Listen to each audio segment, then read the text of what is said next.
여러분 안녕하십니까? 한국말 조금만이에요. 찌꺼리만큼만 합니다. Good evening, ladies and gentlemen, members of the Korea-U.S. Alliance Foundation, KDVA, MPVA, generals, distinguished guests. My ties to Korea are strong and personal. In 1991, after college graduation and commissioning as an ensign in the United States Navy, I was ordered to USFK Public Affairs, an assignment that thrilled me.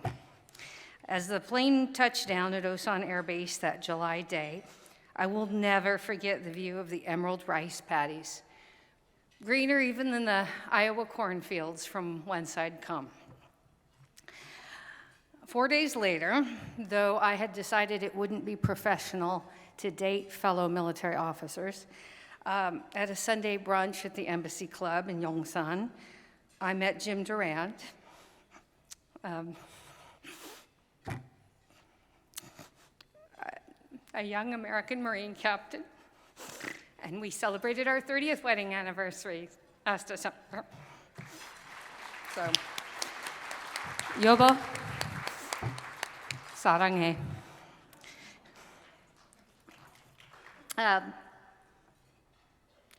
He was fresh out of Korean language school, and 5 months later, after we met, we were married. And we lived here a total of 5 years, 2 assignments. And a few events are particularly dear to us. After I left the service, our first child, Andrew, was born at the 121 Military Hospital in Seoul in 1998. And in 2007, we returned to Korea to meet and bring home our adopted daughter, Lily Sang-hee Durand. Lily is now a dedicated ballet dancer, and she is about to celebrate her sweet 16th birthday. Though she's an all-American girl in many respects, she's also a fan of K-pop, K-drama, and Korean hwajeongpum. And I return home at my peril if I fail to bring her a good gift.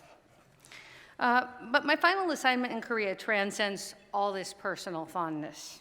From 1995 to 1997, I served as the UN Liaison Officer to the United Nations Command Military Armistice Commission. Back then, it was my job to work with officers from Australia, Canada, Colombia, France, the Philippines, Thailand, and the United Kingdom. The command also worked with Swiss and Swedish members of the Neutral Nations Supervisory Commission, and one of them, Manuel Willi, we got to meet again last year in Switzerland. So the ties we all forge here are deep indeed. Some of the efforts that the UNC and UNCMAC undertook during that time that were personally meaningful, included receiving the remains of US service members killed in action during the Korean War, honoring our war dead at the UN cemetery in Busan, and striving to diffuse tensions at the DMZ through open communications with the Korean People's Army at Panmunjom. The UNCMAC secretary at that time, Colonel Ashton Orms, invited me to go on what were called small potatoes parties, and there hadn't been any talks in years, so just before I resigned my commission and left the service.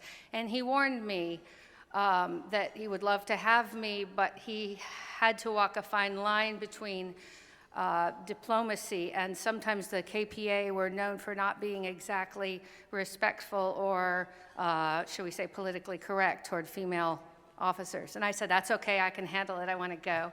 And in fact, the KPA were pretty nice to me, and they said, wow, if you were lucky enough to be a North Korean or visit Pyongyang and you gave birth there in Pyongyang, the dear leader would personally give you honey. And I'm like, wow, that sounds great.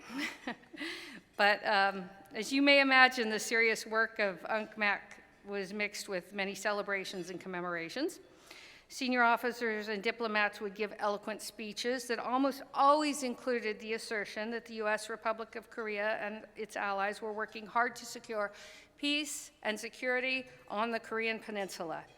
It became a catchphrase, and it was so often repeated that it sometimes lost its significance.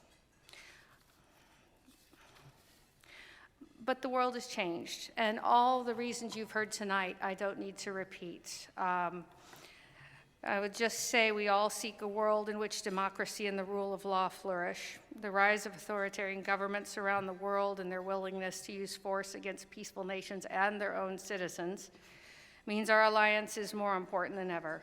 We must work together to continue security threats, and I was very heartened to hear General Abrams' remarks on his urgency that the UN see that we find a way to facilitate more through that relationship. And with maturity and perspective, I think I finally get it.